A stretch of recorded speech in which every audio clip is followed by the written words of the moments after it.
Universidad Nacional y del CINAR S.A. Mi nombre es Maribel Quiroz Jara y hoy vamos a hablar sobre trabajo informal. Hemos abordado este tema en otras oportunidades y definitivamente tenemos que seguir hablando de él porque Costa Rica ya venía experimentando un incremento en este indicador preocupante y pues con el tema de la pandemia por la COVID-19 pues se ha visto más afectado al punto de que hablamos de más o menos 1 millón de personas que tienen que trabajar de manera informal para llevar sustento a sus familias. Para hablar de este tema nos acompaña en esta oportunidad el doctor Leiner Vargas Alfaro, quien es académico del Centro de Investigación en Política Económica, CIMPE, de la Universidad Nacional. Muchas gracias, Leiner, por estar una vez más aquí en Una Mirada. Un gusto acompañarles, por supuesto. Como comentaba yo al inicio, ya usted nos ha acompañado en otras oportunidades para este y otros temas de verdad económicos y de políticas en el país. Y sí veníamos ya haciendo un llamado de atención de que este tema del empleo informal, ya desde antes de la pandemia ya venía dando señales, ¿verdad?, de alerta de que era importante tomar acciones más contundentes. Y pues con el tema de la COVID-19, pues definitivamente al aumentar el desempleo en el país y toda la crisis económica que es de todos y todas conocido, pues sí ya tiene una luz como de alerta roja de que el tema del trabajo informal tiene que ser abordado con urgencia. Sí, en números grandes podríamos decir que el país tiene en este momento alrededor de 2,5 millones de población económicamente activa, es decir, población que está en edad y disponibilidad de trabajo, de los cuales tiene aproximadamente 1,050,000 personas en empleos formales. Ahora podemos hablar qué es formal, y cerca de 1 millón en empleos informales, y entre 400 y 450,000 personas desempleadas. Depende un poco del trimestre en que lo evaluemos, ¿verdad? Pero hemos tenido un aumento en el desempleo y un aumento en todas las categorías de subempleo en la economía.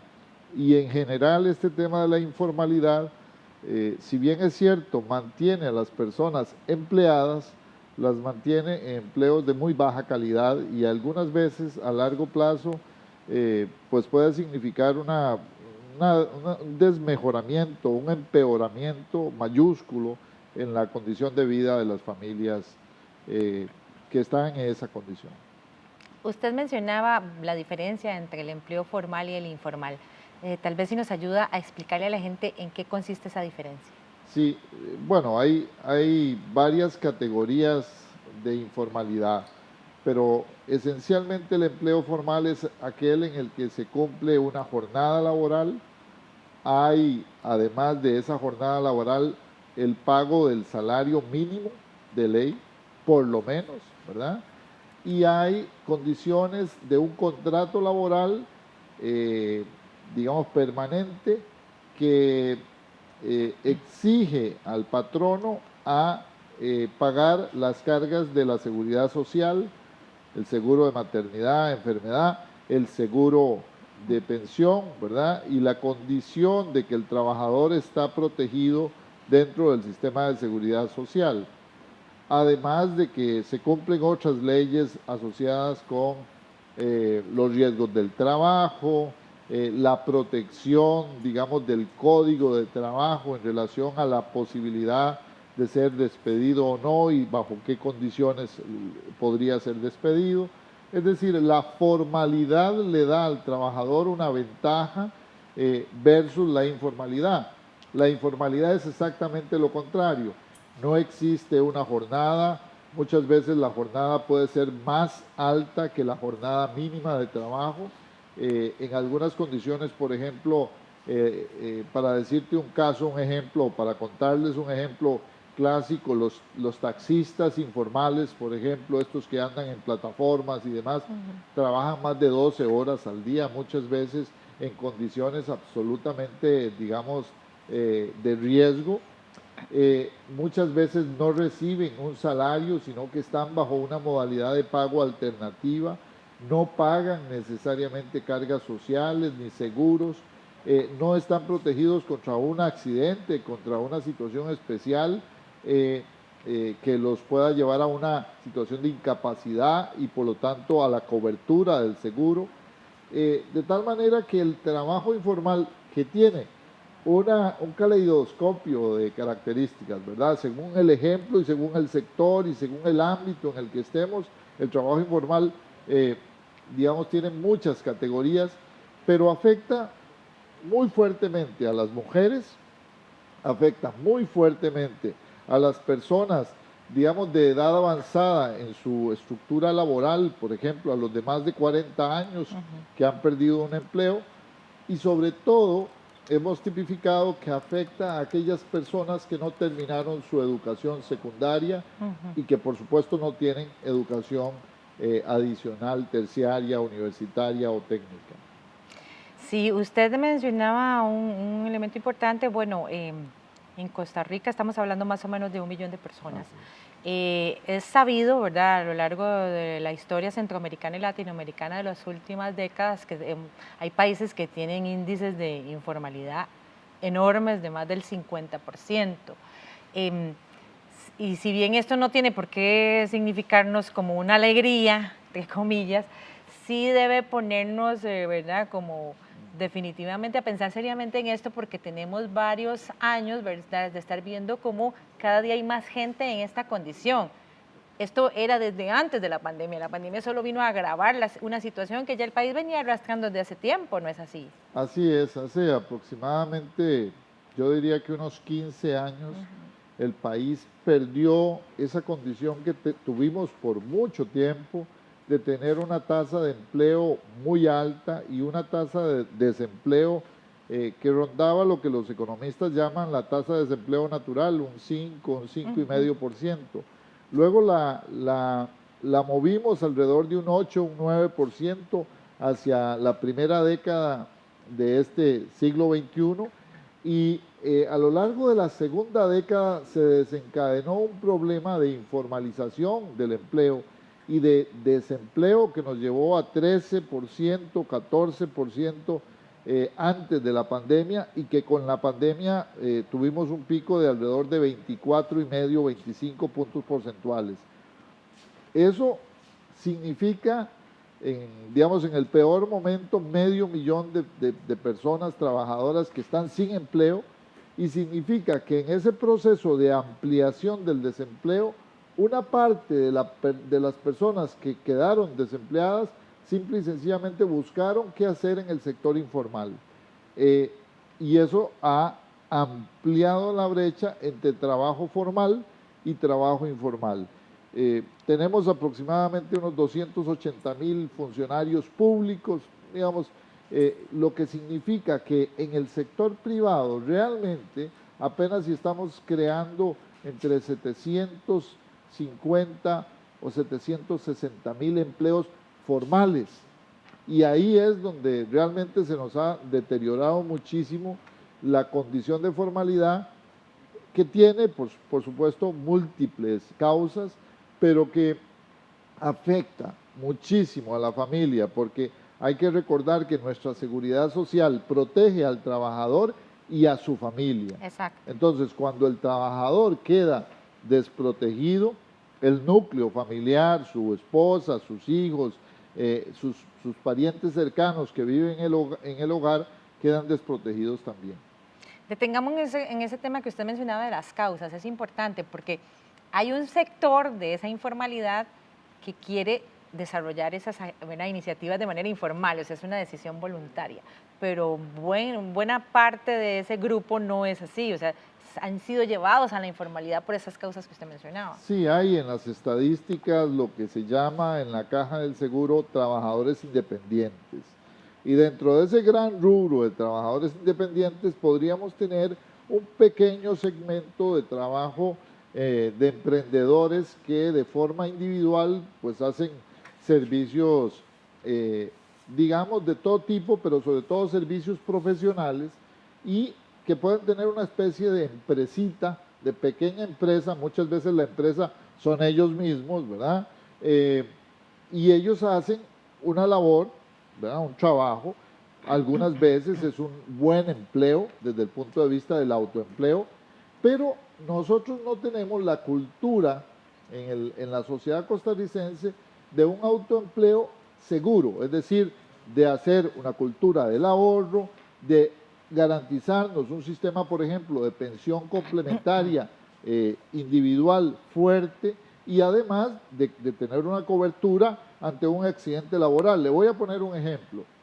Eh, digamos una persona que se dedica a fabricar hornos, ¿ah?, de pizzas, por ejemplo. Entonces muchas veces es una persona que tiene ese trabajo en la casa, da el servicio, tiene un ingreso relativamente bueno por esa, digamos, fabricación de hornos caseros, pero cuando viene a la situación de desventaja, por ejemplo, si tiene un accidente laboral y pierde su empleo, no tiene un mecanismo para cubrirse ante esa eventualidad. Entonces, el autoempleo tiene sentido cuando usted logra generar ese proceso de creación de valor, pero al mismo tiempo el ahorro y la seguridad alternativa. Pero eso es un buen empleo o un buen autoempleo. Podríamos irnos, por ejemplo, al tema de los cuidacarros, ¿verdad? Los famosos guachimán que les dicen, un poco en ese anglicismo. Son personas que también hacen una labor muchas veces a deshoras de la noche, muchas veces bajo la intemperie, con grados de inseguridad enorme, con la posibilidad de sufrir un accidente, digamos, laboral, pero obviamente totalmente descubiertos de esa condición. Y bueno, casos de casos, porque el crisol con que nosotros tenemos que valorar el trabajo informal es enorme, ¿verdad? Así es, sí, con usted coincide Mariluz Santarrucia, coordinadora de la encuesta continua de empleo del Instituto Nacional de Estadística y Censos, quien nos explicó que el incremento en el empleo informal, por lo menos ha permitido que algunas personas precisamente aprovechen todas esas oportunidades que salgan para llevar algún tipo de ingreso a sus familias.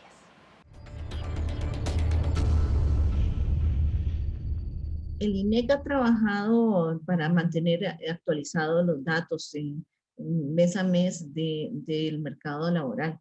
Dentro de estos datos, el empleo informal es uno muy importante, es un radar para la economía. Entonces, si disminuye, se vio muy afectado también por el COVID, lo que pasó en ese momento. Entonces, por ejemplo, cuando iniciamos la pandemia, estaba en 39% el empleo informal.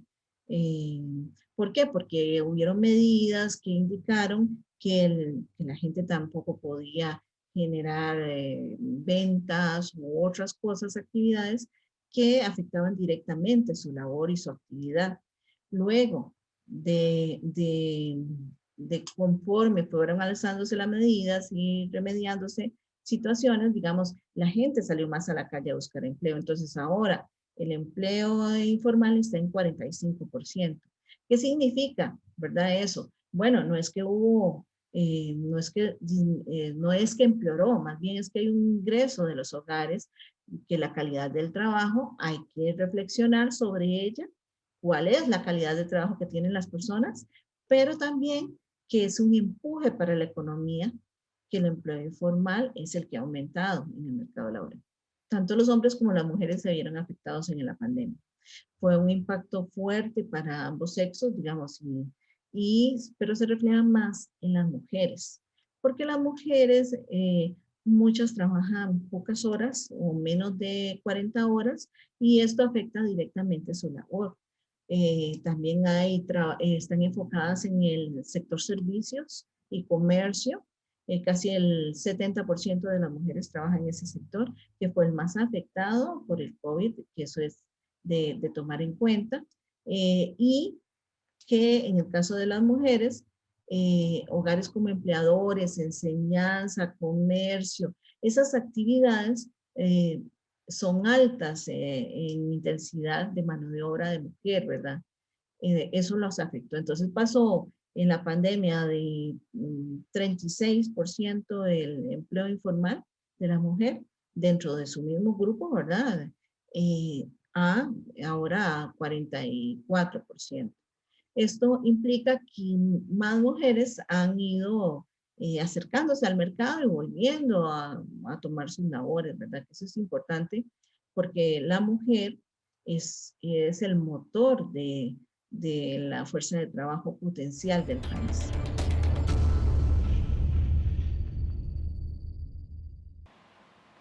El INEC hace énfasis en ese tema que usted mencionó brevemente anteriormente, pero que quiero que retomemos ahora sobre el tema de, el empleo informal y el desempleo femenino, que también, ¿verdad?, ha venido en escalada desde hace muchos años.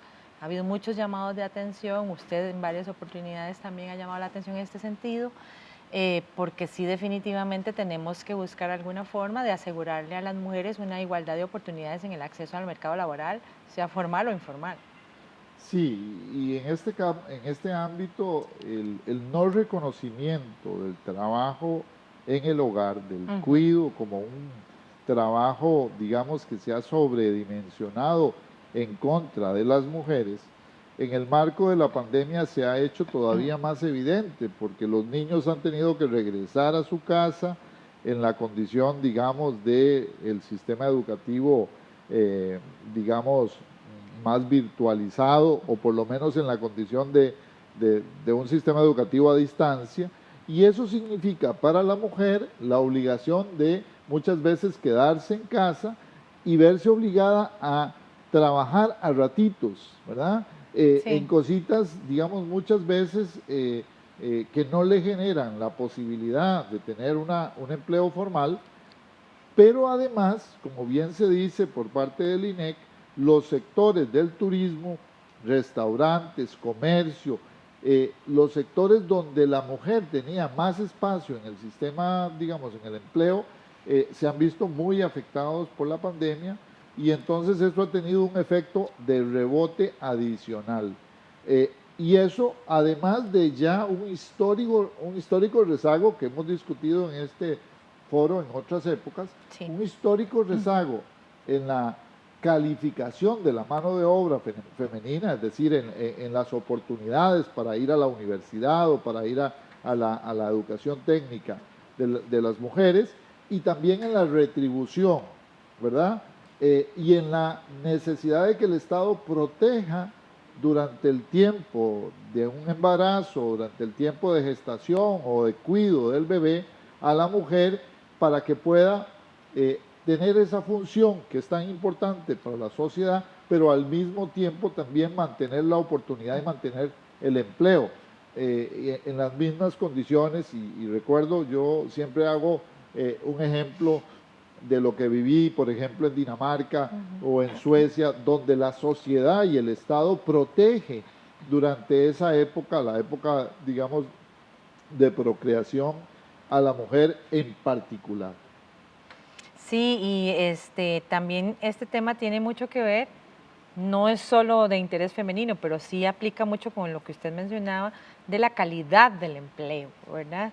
Porque, bueno, esto afecta a hombres y mujeres, pero en el tema de las mujeres es particularmente crítico, porque prácticamente que las opciones de trabajo son como dice el pueblo, en lo que aparezca, y no necesariamente es lo que responde, ¿verdad?, a estas necesidades que tiene nuestro sector femenino desempleado o en empleo informal. Sí, y esto lleva a que además el mercado funcione de una manera distorsionada, porque eh, antes teníamos un Ministerio de Trabajo más encargado de vigilar la formalización del empleo.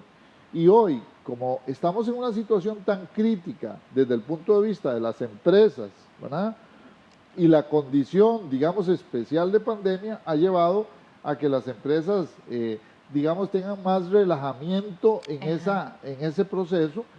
Muchas de ellas, por ejemplo, mandaron a sus empleados a media jornada o les pagaron la mitad del salario trabajando a tiempo completo para poder sostener el empleo. Y eso, en el caso particular de las mujeres, donde hay ya una debilidad histórica, pues suma a un riesgo adicional. Por un lado, al riesgo económico de tener menos recursos en la mesa de su familia, y por otro lado, digamos, a la vulnerabilidad que tiene eso desde el punto de vista de las oportunidades futuras que tiene la mujer. Porque la verdad es que en Costa Rica muchas veces durante los años 20, digamos, de las personas, se invierte muchísimo trabajando para poder terminar de estudiar.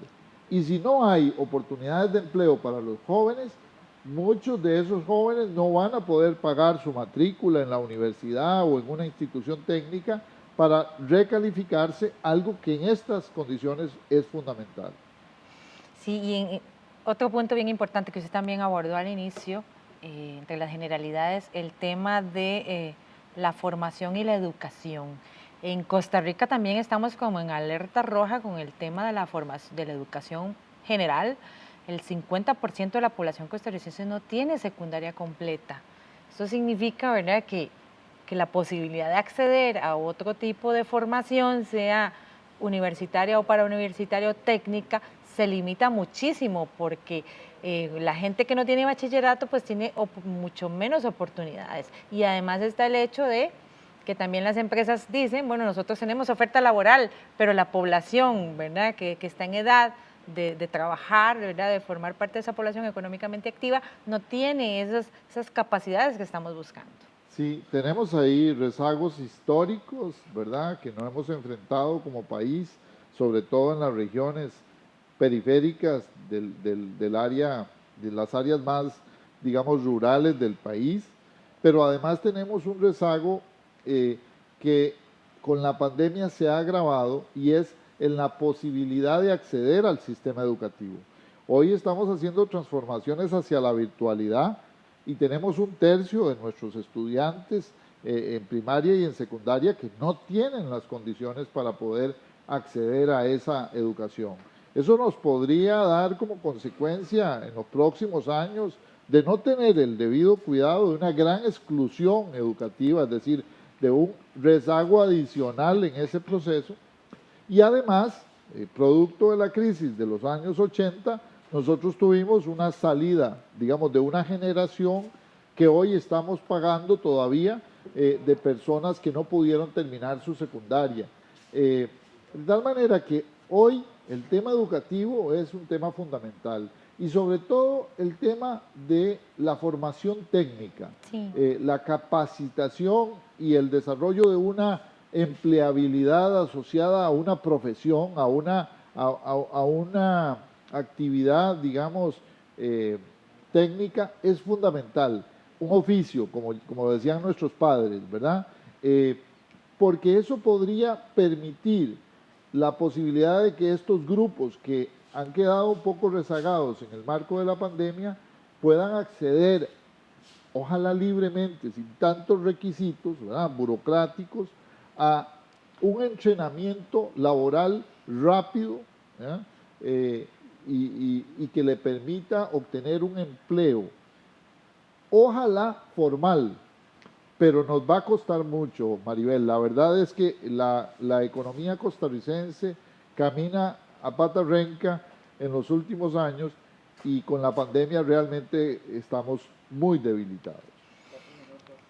Un panorama bien duro, ese que usted está presentando, pero quisiera creer, ¿verdad?, que como país tenemos alternativas. Usted que es experto en política económica, ¿qué podríamos hacer para que de alguna forma, por supuesto, sabemos que la pandemia es, como decían nuestros abuelitos, la pata de banco, ¿verdad?, pero que desde el punto de vista de las políticas del Estado, la promoción de diferentes líneas para sacar adelante a esta gente que está en este empleo informal y que quiere ir más allá? Sí, yo creo que hay, digamos, cosas que se pueden hacer que podrían mitigar mucho la situación económica que vivimos. Más del 80% del empleo en la economía es creado por pequeñas o microempresas. Y si agregamos a esas, a las medianas, estamos hablando de más del 90%. De tal manera que el fomento, el apoyo, la capacidad de creación y desarrollo de esas empresas es fundamental para mantener el empleo. Y en ese sentido, el país creo que tiene que abordar la política PYME de una forma, digamos, estratégica. El financiamiento, el desarrollo, digamos, de todo el ecosistema de emprendimiento en todas las dimensiones, ¿verdad? En las dimensiones comerciales, en las dimensiones de desarrollo empresarial, en la dimensión inclusive de un entrenamiento al estudiante y digamos, al profesional para que busque convertirse en un emprendedor y no necesariamente en un empleado. Ahora, eso lleva una política muy amplia y muy fuerte. Otro tema fundamental es que nosotros ampliemos el desarrollo de la meseta central hacia las regiones periféricas, porque hay una dimensión grave del empleo en el Valle Central hoy en día. Sí. Pero si nos vamos a las zonas del Pacífico o nos vamos hacia el Atlántico o a las fronteras, el problema se duplica en algunos casos, sobre Exacto. todo en la zona sur, donde es casi 3 veces más alto que en el Valle Central. Sí, en definitiva mucho que hacer al respecto y en condiciones tal vez no tan óptimas, pero si nos organizamos como país y escuchamos, ¿verdad?, las propuestas de los diferentes sectores, sobre todo las universidades públicas, pues definitivamente tenemos mucho que hacer al respecto. Muchas gracias al doctor Leiner Vargas Alfaro por acompañarnos en Una Mirada. Vamos a una pausa y seguiremos conversando sobre el tema del trabajo informal al regresar de la pausa. Quédese con nosotros.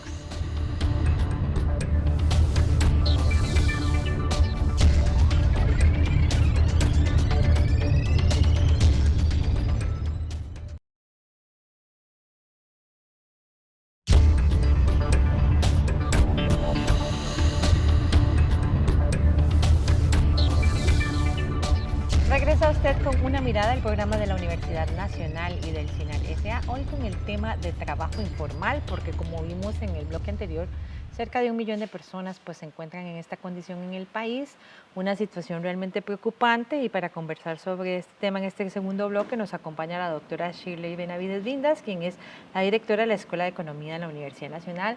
Bienvenida una vez más a Una Mirada, Shirley, gracias por siempre responder a nuestro llamado. Muchas gracias, Maribel, por la oportunidad de invitarnos a discutir temas de tanta actualidad como los que ustedes siempre proponen. Gracias, sí, como veíamos en el bloque anterior con don Leiner Vargas, este tema de la informalidad no es nuevo, no es de la pandemia, el país lo ha venido arrastrando por demasiado tiempo, diría yo, y más bien puede estar llegando a números o a situaciones que podrían ser de mucho cuidado, de mucha preocupación, porque ya 1 millón de personas es demasiada gente, en mi opinión. Sí, imagínense que para el último trimestre del 2010 teníamos 39,6% de informalidad en la economía. 10 años después llegamos a 45,1%. Y un trimestre más, que es el actual, que acaba de sacar el INEC los datos, estamos en 46,6%. Exacto. Eso nos dice que más bien venimos empeorando en una década donde se supone también que ha habido una serie de política pública y de esfuerzos institucionales para formalizar a las personas, porque esto tiene sus impactos no solo a las familias, porque cada persona que está en la informalidad tiene su núcleo familiar detrás, que depende de esa informalidad, y que genera ingresos en la mayoría de los casos igual o menos que el salario mínimo, sino que además va a tener un impacto sobre las finanzas públicas, otro tema que se ha discutido mucho porque ha habido una contracción de poder cobrar impuestos vía consumo, vía renta, y además, si le queremos agregar un poquito más a la problemática, en pensiones, porque esta gente llegará a un momento donde llega a su edad de retiro y no ha cotizado, y eso va a ser una carga también. Entonces, la informalidad es un mal negocio para la sociedad costarricense, para el gobierno, en general para todos, porque lo único que nos lleva es a una precarización del trabajo. Es interesante, por ejemplo, ver las condiciones laborales que estas personas, que casi 1 millón de ciudadanos tienen. En el 2010 había un 81% que no tenía vacaciones. Imagínese. Hoy, Mari, es el 95%. Uf, sí. En ese momento, en el 2010, el 73% no tenían aguinaldo, ahora andan en el 75%. sin riesgo del trabajo, que don Leiner ahora lo acotó, y especialmente a mí se me parte el alma cuando veo a los muchachos en patineta o en bicicleta con lo del Uber, ¿verdad? O todas estas plataformas, más bien. ¿Qué pasa si ese muchacho tiene un accidente? El 90% en ese momento, el 92% ahora no tiene ningún tipo de seguro. Lo único que más o menos se ha mantenido es el seguro por los independientes que van y cotizan algo, que anda entre 36 y 37.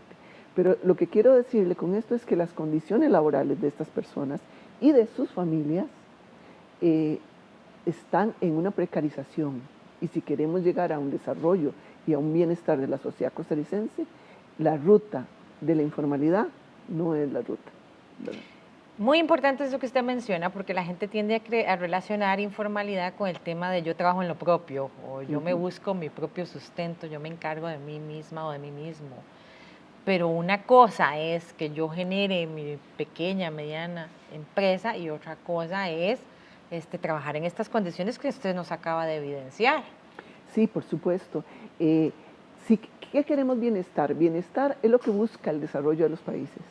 Y para eso tenemos que tener condiciones de vida de las familias, de la persona y del sistema de público que sea robusto, eficiente y que colabore. Y esto más bien nos lleva a precarizar todos los sistemas, ¿verdad? Desde la pensión hasta lo que consumimos hoy por hoy. Que además muchos de ellos están trabajando más de las 40 horas y están ganando igual o menos de un salario mínimo. Y eso también va en concordancia con los problemas de salud y de alimentación y nutrición.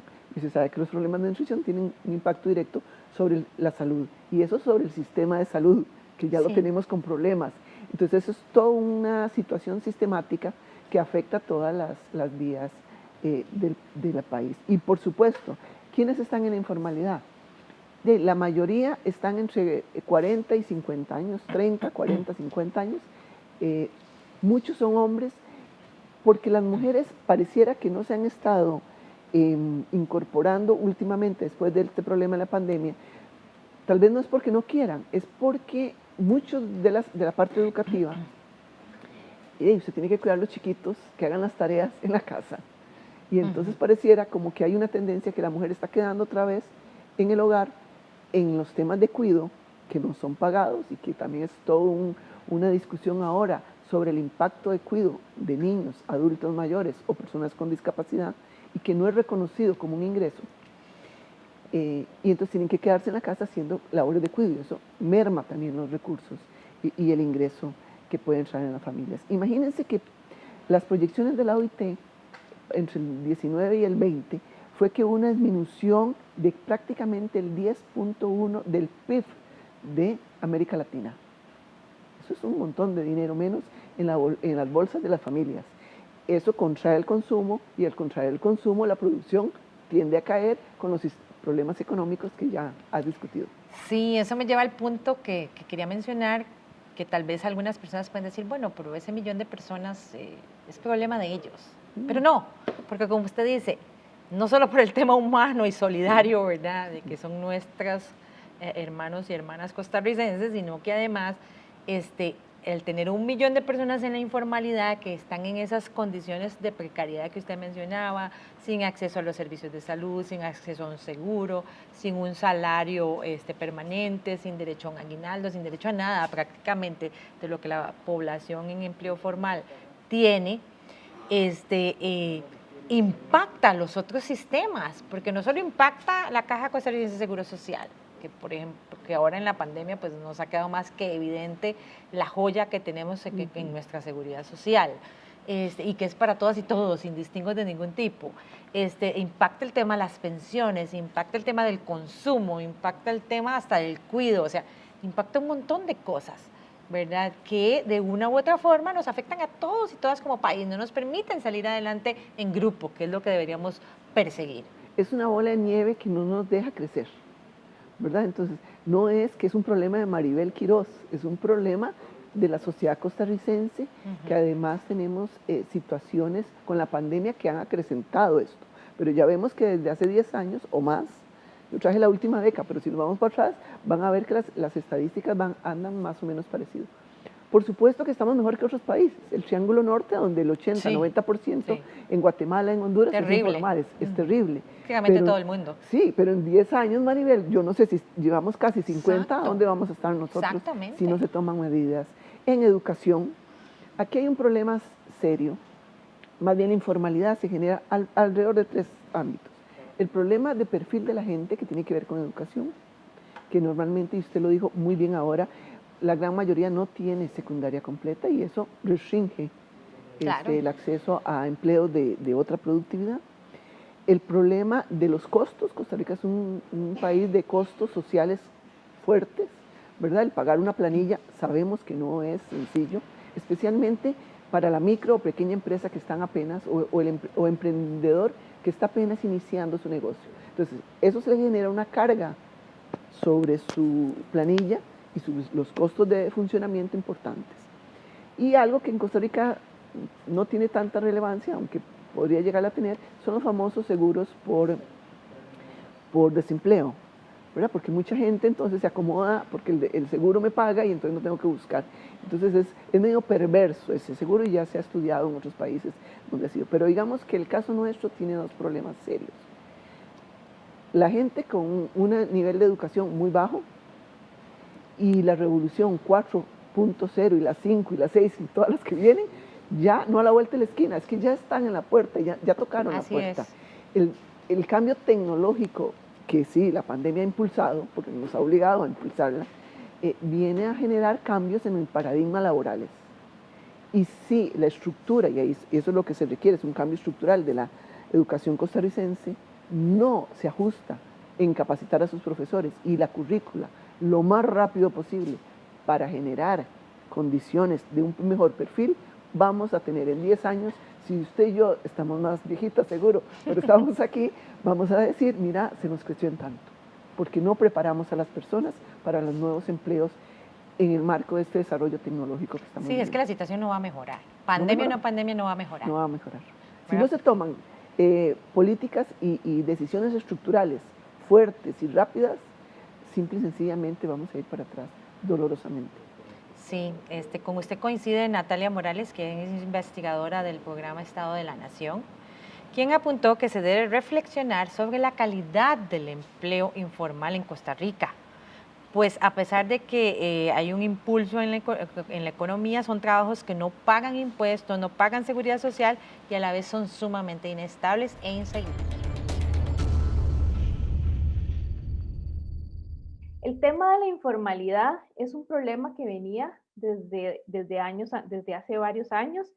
En el presente década, por ejemplo, a partir del 2010, hemos visto un incremento importante muy relacionado con esa falta de generación de puestos de trabajo.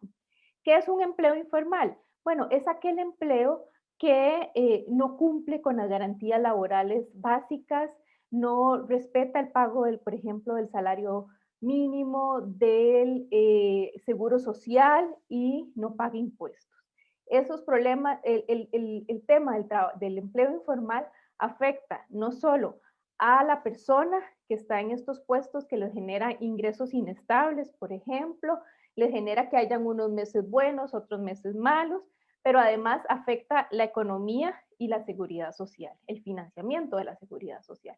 ¿Por qué? Bueno, porque muchos de estos empleos no están regulados, no están aportando al régimen de seguridad social, no están aportando vía impuestos y esto genera una vulnerabilidad tanto en materia económica como en materia social. En parte, digamos, uno explica el estancamiento de la pobreza y la desigualdad desde antes de la pandemia debido a este crecimiento del empleo informal. Por ejemplo, una persona que tiene muchos años de estar buscando o muchos meses de estar buscando un empleo, no le aparece un empleo informal, necesita generar alguna forma, un ingreso para llevar a su familia. Y de ahí surgen estos empleos informales que venían incrementándose en los últimos años. Cuando nos cae la pandemia se da un fenómeno no deseable y eso es que cae efectivamente las tasas de empleo informal, pero caen por la razón incorrecta. ¿Por qué? Bueno, porque no es que se están transformando empleos informales en formales, sino que esos empleos informales simplemente desaparecieron Y dada la pérdida de empleos que se dio, por ejemplo, en el último año, los que persisten son aquellos empleos de mejor calidad, los empleos más formales que están resguardados. Pero cuando uno lo ve con las tasas de desempleo, por ejemplo, se da cuenta que muchos de estos empleos informales lo que pasaron fue a engrosar las tasas de desempleo, o muchas personas simplemente se salieron del mercado de trabajo esperando que la situación económica mejorara.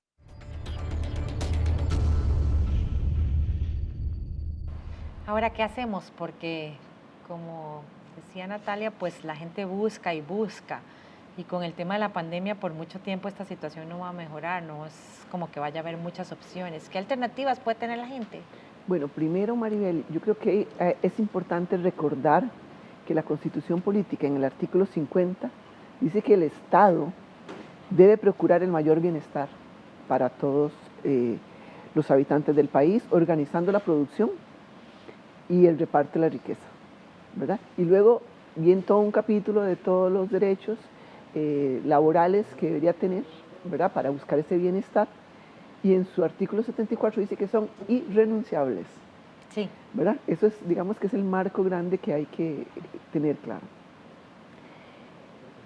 Yo me he quedado esperando una propuesta de dinamización económica, de fortalecimiento de los territorios, como debe ser, ¿verdad?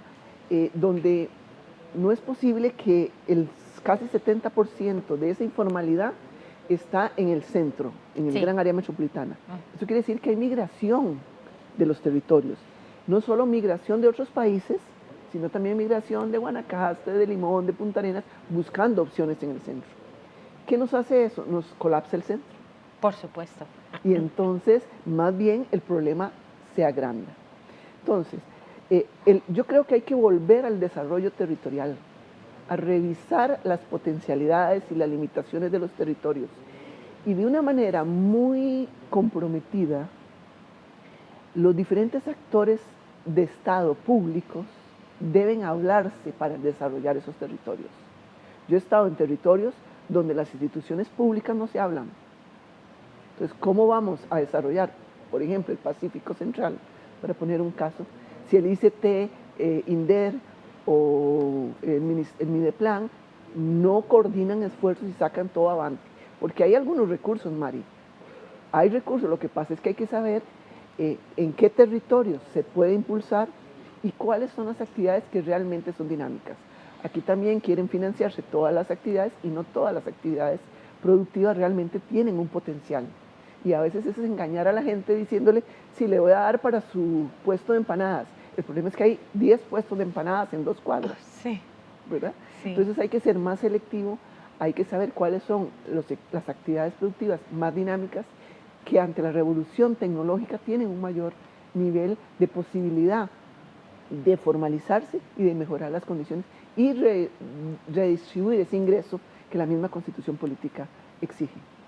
Y en este esfuerzo regional no solo es responsabilidad del Estado, sino que también es muy importante que las fuerzas vivas de las regiones también se organicen para precisamente trabajar en esas fortalezas, ¿verdad?, que los pueden diferenciar de otras regiones, de manera que haya oportunidades para todas las personas.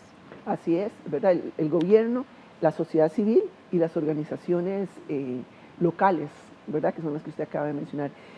Es el diálogo entre ellas tres lo que realmente puede decir, mire, aquí vamos a desarrollar esto, aquí hay un corredor logístico, aquí hay un potencial turístico enorme, aquí hay la generación de energía, porque tenemos también potencialidad para generar nuestra propia energía, y vamos a apostar todos los esfuerzos a esa ruta, sin dispersarnos o distribuirnos en un montón de actividades que al final nos va a seguir sobre la misma ruta. Claro que son decisiones, no son fáciles y hay que tomar decisiones. Vamos a ver qué pasa. Estamos muy cerca de un nuevo gobierno, ¿verdad? Habrá que ver las nuevas propuestas, pero debe ir en función del desarrollo de los territorios, con la participación de todos y todas para buscar mejores opciones y con un cambio realmente en 2 niveles. Educativo, Mari, en todos los niveles, desde la escuela o kinder hasta las universidades. Recordemos que el 80% del mercado laboral son asistentes y técnicos, pues ahí hay una proporción importante.